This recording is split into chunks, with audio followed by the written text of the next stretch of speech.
debate republicano, porque parece que está inmerso todavía en lo que, para hablarlo en el lenguaje norteamericano, siguen inmersos en un stupid game with dirty gains, o sea, un juego estúpido con ganancias sucias, que se cierra un círculo vicioso muy fuerte, en donde se siguen teniendo ganancias de una migración ilegal, y se está en el juego estúpido de decir que se rechace cualquier tipo de reforma migratoria, que no se acepte a las personas que llevan muchos años viviendo allá, etcétera. Eso me parece dramático. Dos ideas. Una, pareciera entonces que el mundo está migrando a dos sopas.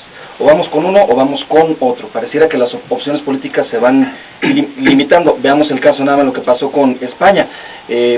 O vamos con el PP o con el PSOE. Pero pasan 8 años, 4 años, me harto con uno y me voy con el otro. En México pareciera que sucede igual. Y con Estados Unidos siempre ha sido así. Están con el republicano, lo aguantan 4, 8 años, se fastidian y vámonos con el demócrata. Lo aguantamos 4, 8 años, nos fastidiamos y vámonos otra vez.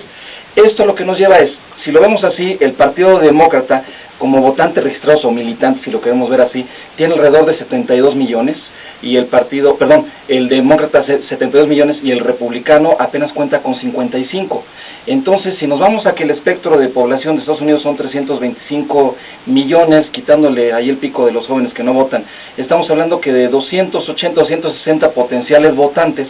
Entonces es un margen muy bajo y estamos jugando entonces a que vote, ya como lo comentaba Tomás, a una minoría. Y retomo mi último punto, algo que decía Patti. Finalmente, ¿qué es esto? Es la progresión y la perpetuancia o la perpetuidad del imperio.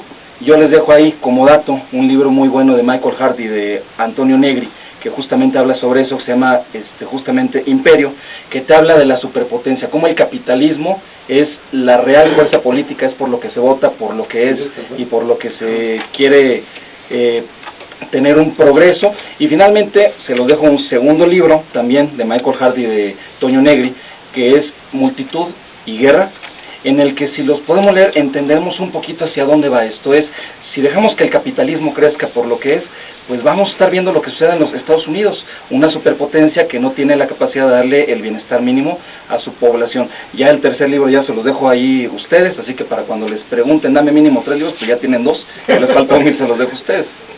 Pero es a tu candidato, ¿no? Para que claro, no vaya, cuando uno se dejar en el imperio, ¿no? Ahí la Biblia,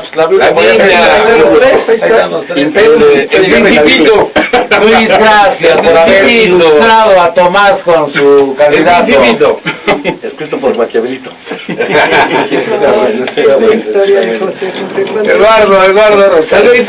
José José cuando era chiquito. Yo estaba hablando de esa. Pati, por favor, hace un rato lo regañaste de la Coca-Cola y la Pepsi-Cola, y la Coca-Cola llevaba así como indicaciones a Fox. En fin, Nino, colegas, queridos radioescuchas, yo creo que hay cualquier cantidad de elementos que habría que señalar. Yo voy a abordar 4 de manera muy breve. Primero, no olvidemos que estas elecciones en Estados Unidos se dan en el marco, en el contexto de la peor crisis económica de la que se tenga memoria.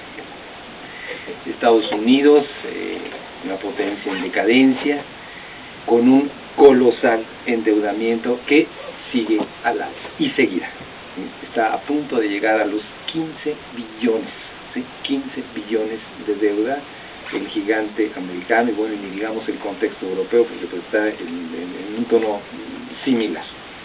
También se da en un contexto de un crecimiento sumamente débil, un crecimiento que estará en el mejor de los escenarios en un 2%, y aquí retomo brevemente un aspecto que es el de la migración.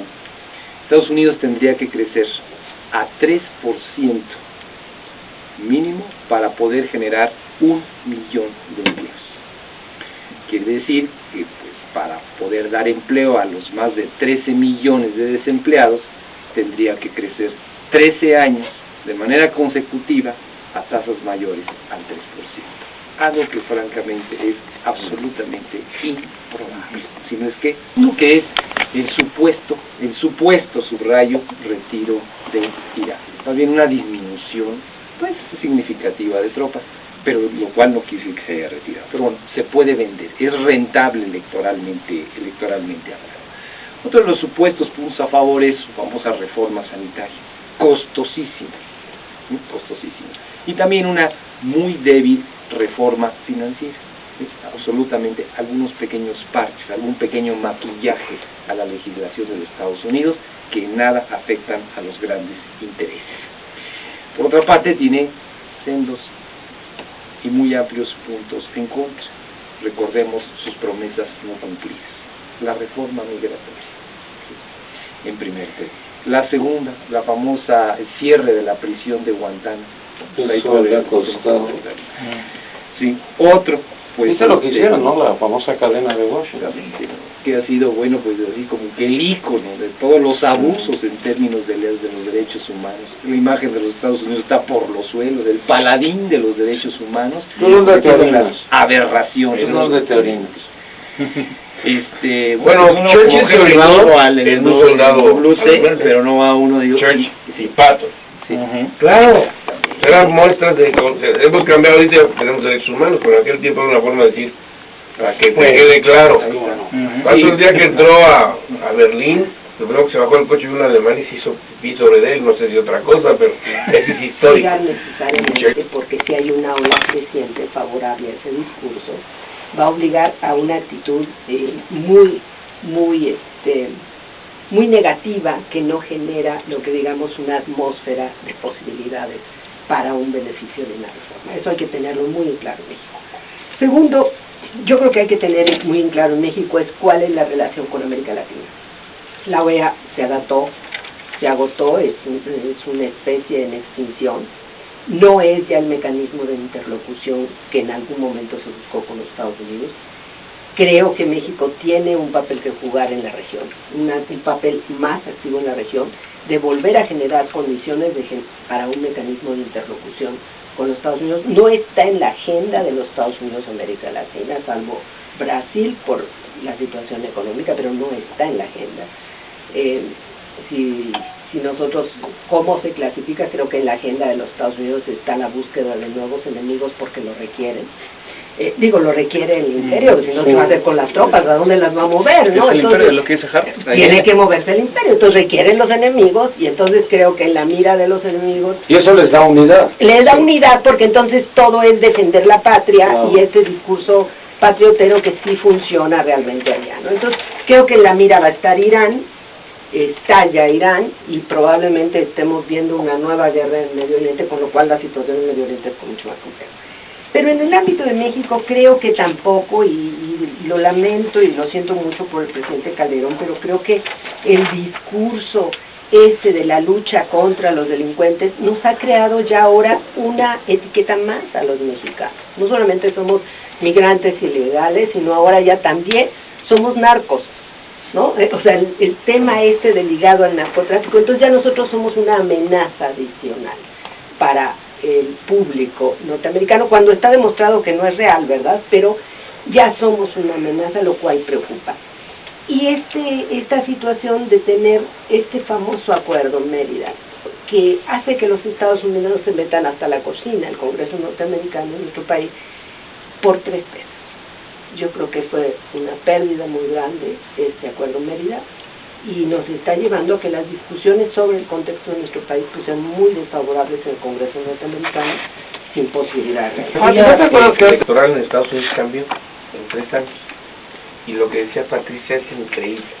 Ha llegado a tal grado el discurso del Partido Republicano contra los migrantes, que también pasó algo extraordinario. No sé si tú, que has estado tan involucrada, y yo que he estado de alguna forma involucrado también en las universidades allá, cuando estaba el movimiento tan fuerte de Martin Luther King y los negros. Hoy es el día, precisamente. Hoy es el día de Martin Luther King, pero que fue una figura extraordinaria de Estados Unidos. Había una ola para llegar a un cambio. La ola que nosotros, la ola de México con los migrantes ya pasó. Ahorita el chiste es nomás atacar. Y ya Obama dice, mira, ya ni me voy a mover, yo ya cumplí con mis cuates. ¿Qué es? Por ejemplo, ya desapareció Kennedy, ya está muerto. Gutiérrez. Todos los que estaban en el Congreso ya también se fueron, muchos de ellos. ¿Por qué? Porque su tiempo ya pasó. Y ya no estamos en ese tiempo. El tiempo de la reforma migratoria quedó a un lado. De los votantes que Luis dijo con números que me sorprenden, de verdad, si los, así como con los libros me tienes apantallado. Ya tengo 3 libros, conoces El Principito, es la vida de José José de chiquito. No creas que El Principito